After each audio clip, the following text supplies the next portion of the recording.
नमस्कार, मैं हूं नयन कुमार, आपका दोस्त, आपका होस्ट। आप सभी का स्वागत करता हूं नॉलेज वर्ल्ड उपन्यासों की दुनिया में। आज हम बात करने जा रहे हैं डॉक्टर प्रवीण कुमार झा के बारे में, जो कि जाने माने लेखक हैं।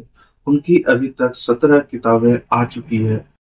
आज हम आप लोगों को इन्हीं सभी किताबों के बारे में बताएं। साथ ही साथ आप लोगों को यह भी जानकारी देंगे कि आप सब प्रवीण झा सर की किताबें एक साथ सबसे कम कीमत पर कहां से खरीद सकते हैं।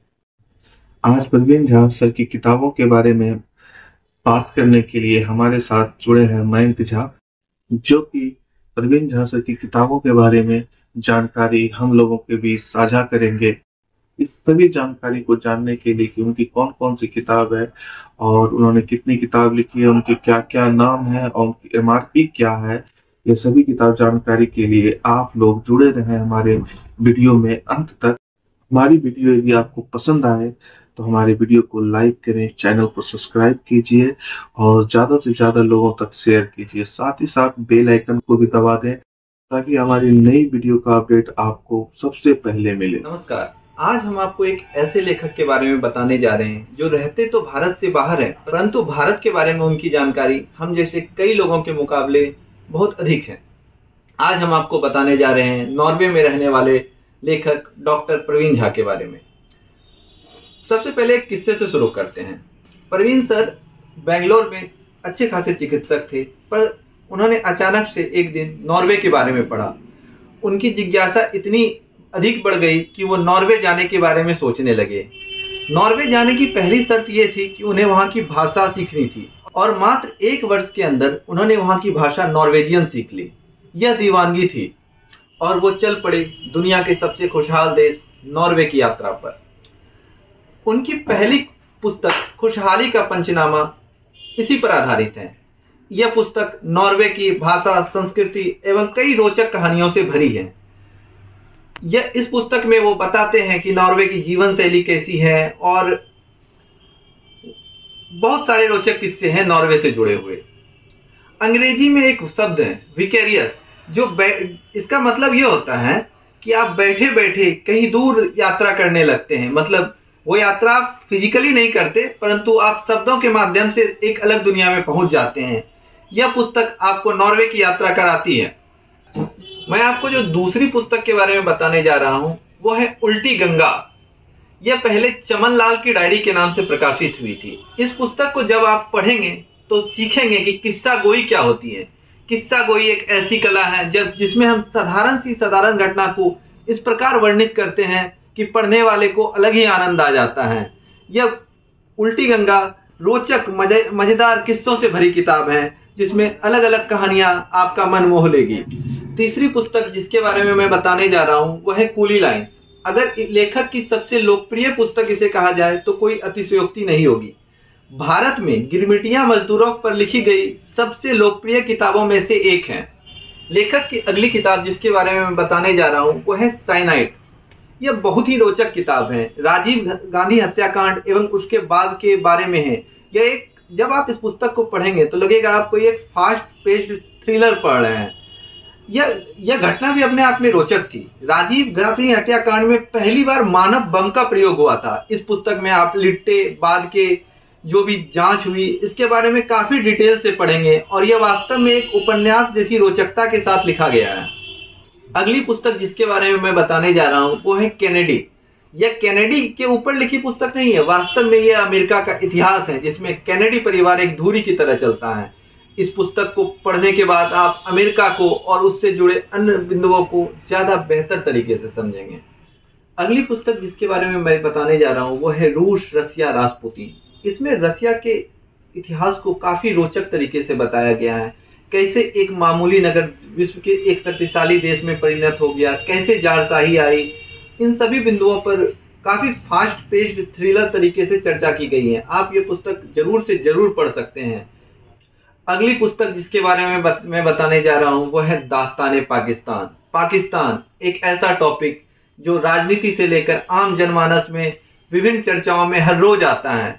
परंतु क्या हमने पाकिस्तान के बारे में 1947 के बाद का इतिहास कुछ पढ़ा है? बिल्कुल नहीं।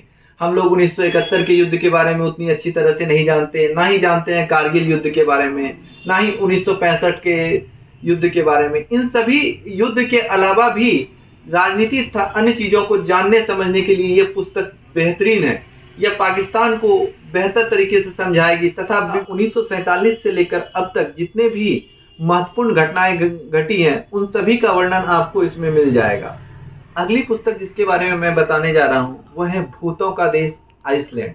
इसमें लेखक नॉर्वे के बाद आपको आइसलैंड की यात्रा पे ले चलते हैं। आइसलैंड अपने आप में एक रोचक देश है, बर्फ से भरा। जब आप इस पुस्तक को पढ़ते हैं तो लेखक के साथ साथ यात्रा पर निकलते हैं। लगभग 70 पेज की यह पुस्तक काफी फास्ट पेज्ड है और इसे 1 घंटे में पढ़कर समाप्त किया जा सकता है। तो कम समय में पढ़ने के लिए यह पुस्तक अवश्य पढ़ें और रोचकता तो है ही इस पुस्तक में। आइसलैंड के भूतों के बाद लेखक का अगला सफर नास्तिकों के देश नीदरलैंड में है। यह भी एक यात्रा वृत्तांत है जो नीदरलैंड के बारे में तफ्तीश करता है। तो यात्रा वृत्तांत में रुचि रखने वाले पाठक इसे अवश्य से अवश्य ही पढ़ सकते हैं। अगली पुस्तक जिसके बारे में मैं बताने जा रहा हूँ वो संगीत पर आधारित बेहद रोचक पुस्तक है। पुस्तक का नाम है वाह उस्ताद। राजपाल एंड सन्स से प्रकाशित यह पुस्तक संगीत के बारे में रोचक किस्सों से आपको परिचित कराती है। यह एकाडमिक शैली से बिल्कुल इतर आम लोगों को ध्यान में रखकर लिखी गई है। यह पुस्तक जिन्हें संगीत में रुचि है उन्हें तो अवश्य ही पढ़नी चाहिए, परंतु अगर जिन्हें नहीं रुचि है उन्हें यह पुस्तक पढ़कर रुचि जग जाएगी वो संगीत के अन्य पुस्तकों को पढ़ने के लिए प्रेरित होंगे। इस पुस्तक को कलिंग लिटरेचर फेस्टिवल द्वारा सम्मान भी दिया गया और लेखक इस पुस्तक के बारे में कहते हैं कि अगर वो अपने पाठकों को अपने पुस्तकों में से कोई एक पुस्तक पढ़ने की सलाह देंगे तो वह यह पुस्तक होगी। अगली पुस्तक जिसके बारे में मैं बताने जा रहा हूँ वह भारतीय नवजागरण के ऊपर लिखी यह पुस्तक है रिनेसा। इतिहास को आमतौर पर बोरिंग विषय समझा जाता है, परंतु जब आप रिनेसा जैसी किताब पढ़ेंगे तो आपकी इतिहास में रुचि बढ़ जाएगी। बेहद सरल भाषा में रोचकता लिए यह पुस्तक स्टूडेंट के लिए बेहद उपयोगी है। यह छात्रों को इतिहास जैसे विषयों में रुचि जगाती है। रिनेसा पुस्तक जिसके बारे में मैं आपको बताने जा रहा हूँ वो है इंका, एज़टेक और माया सभ्यता। लेखक माया सभ्यता की रोचक यात्रा पर इस पुस्तक के माध्यम से आपको ले जाते हैं। इस सुखी संपन्न सभ्यता का एक इतिहास एक नया मोड़ लेता है जब यूरोप से आया एक जहाज उनके तट पर आकर टकराता है। परत दर परत रहस्य है, उसमें कई चेतावनियां भी छुपी हैं। साम्राज्यवाद की चाह, वैश्विक महामारी का प्रकोप और आस्थाओं का टकराव इस पुस्तक में मौजूद है, इसलिए इन पन्नों को बार बार पलटने की आवश्यकता है। अगली पुस्तक जिसके बारे में मैं बताने जा रहा हूँ वो है जेपी।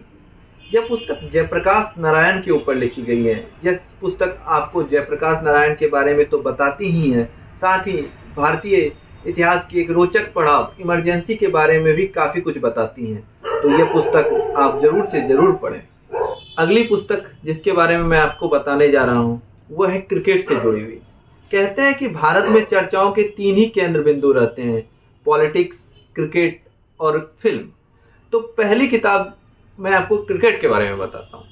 यह भारत के 300 सालों के क्रिकेट का इतिहास है, जिसमें आप भारतीय क्रिकेट कैसे शुरू हुआ से लेकर महेंद्र सिंह धोनी की कप्तानी तक का इतिहास पढ़ सकते हैं।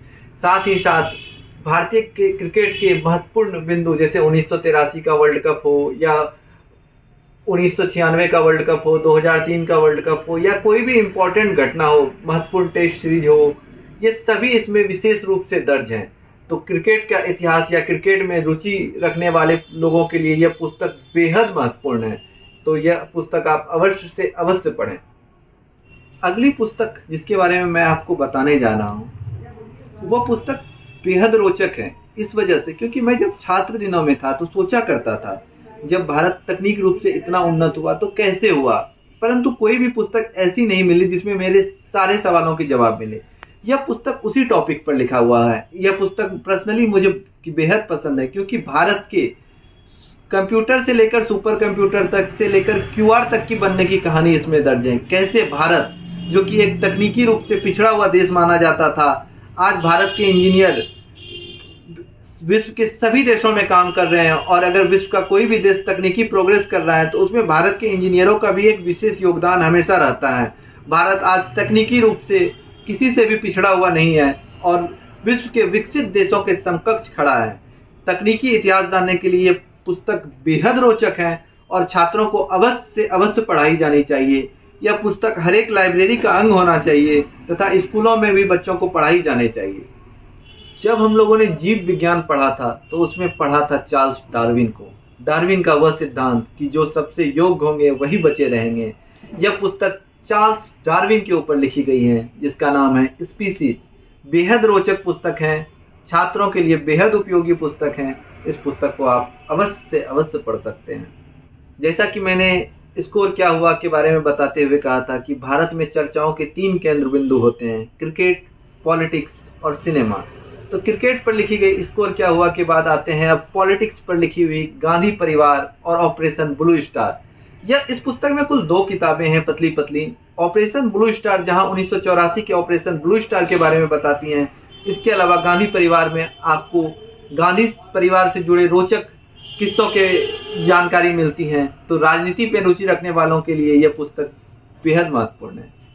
तो आपने एक अच्छी जानकारी दी किताबों के बारे में, इसके लिए मैं आपका धन्यवाद करता हूं। तो क्या आप हमें यह बता सकते हैं कि यह किताबें हम घर बैठे कैसे मंगा सकते हैं और इसका मंगाने का क्या प्रक्रिया है? परवीन झा सर ने कुल 17 किताबें लिखी हैं। परवीन झा सर की सभी 17 किताबें आप एक साथ सबसे कम कीमत में दिनकर पुस्तकालय के द्वारा मंगवा सकते हैं। मात्र 3100 रुपए में ये सभी 17 किताबें भारत के सभी पिन कोड में फ्री डिलीवरी के साथ उपलब्ध हैं। आपको ऑर्डर करने के लिए बस दिए गए नंबर 9939737304 पर व्हाट्सएप करना है और अपना पता भेजना है और आप भारत के किसी भी पिन कोड पर अपनी किताबें मंगवा सकते हैं। क्या हमें यह पूरा सेट लेना होगा या इनमें से कुछ किताबें अपना चुनिंदा ले सकते हैं हम? नहीं, आप अपनी, वो आपकी चॉइस है। अगर आप चाहें तो सभी पूरा कॉम्बो ले सकते हैं या फिर अपनी पसंद से 1, 2, 3, 4 या फिर जितनी भी किताबें आपको अपनी पसंद से चुननी हो चुनकर मंगा सकते हैं। आपको फ्री डिलीवरी मिलेगी चाहे आप 2 किताबें मंगाएं या पूरा सेट मंगाएं, और यह भारत में सबसे कम रेट में मिलेगा आपको दिनकर पुस्तकालय के माध्यम से। तो वो 2 किताबों पे भी छूट मिलेगी या पूरी किताबों पे? बिल्कुल, आप 2 या 2 से अधिक किताबें लेंगे तो आपको डिस्काउंट भी मिलेगा और फ्री डिलीवरी की सुविधा भी मिलेगी। धन्यवाद। तो आप इस वीडियो के माध्यम से दर्शकों को क्या कहना चाहते हैं? साहित्य हम सबके जीवन को और बेहतर बनाता है। आप दिनकर पुस्तकालय के माध्यम से न सिर्फ प्रवीण झा बल्कि किसी भी साहित्य, हिंदी साहित्य की कोई भी पुस्तक और अंग्रेजी साहित्य की चुनिंदा पुस्तक भारत में सबसे कम कीमत पर पूरी कहीं भी मंगवा सकते हैं। आपको भारत के हर एक पिन कोड पर फ्री डिलीवरी के साथ डिस्काउंट के साथ किताबें उपलब्ध कराई जाती हैं। दिनकर पुस्तकालय भागलपुर में कार्यरत है। आप दिए गए नंबर पर व्हाट्सएप के जरिए ऑर्डर कर सकते हैं। हम सब मयंक कुमार का धन्यवाद करते हैं जिन्होंने परवीन झा सर के किताबों की जानकारी इतनी अच्छे से हम लोगों के बीच साझा किया। यदि आप इन किताबों को खरीदना चाहते हैं या फिर मंगवाना चाहते हैं तो दिए गए नंबर पर व्हाट्सएप करें। नंबर है 9939737304। साथ ही साथ हमें कमेंट करके बताएं कि आपको यह जानकारी कैसी लगी। हम फिर मिलेंगे एक नई किताब, एक नई कहानी के साथ। यदि हमारी वीडियो आपको पसंद आए और आपने अभी तक हमारी वीडियो को लाइक नहीं किया है तो जल्द से जल्द लाइक कर दें और शेयर का बटन भी दबाएं ताकि आपके मित्रों तक हमारी यह वीडियो पहुंच सके और वह भी इन किताबों को खरीद सके।